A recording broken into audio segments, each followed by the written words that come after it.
Saudara, wacana hak angket yang hingga kini masih didengungkan untuk menyelidiki adanya dugaan kecurangan pemilu 2024 yang diusulkan oleh Capres nomor urut 3 Ganjar Pranowo dan didukung oleh Capres nomor urut 1 Anies Baswedan mendapat komentar dari Partai Amanat Nasional. PAN menyebut bahwa wacana hak angket nampak hanya sekedar gimik politik saja.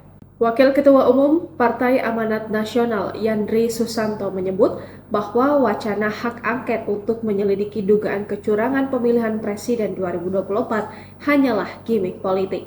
Pasalnya, dia menilai wacana itu tidak mungkin akan terrealisasi melihat sejumlah faktor yang ada, terutama persoalan lamanya proses politik berjalan di DPR. Dari segi waktu teknis, Yandri melihat hak angket secara rasional tidak mungkin bisa berjalan karena beberapa faktor. Pertama, saat ini DPR belum masuk masa sidang selanjutnya karena masih dalam masa reses atau kembali ke daerah pemilihan.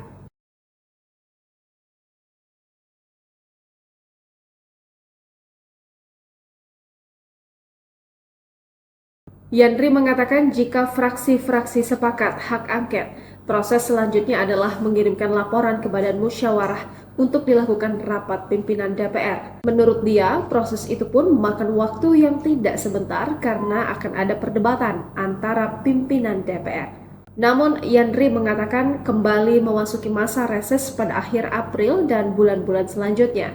Oleh karena itu, menurut dia, hak angket tidak mungkin diselesaikan pada periode DPR yang sekarang.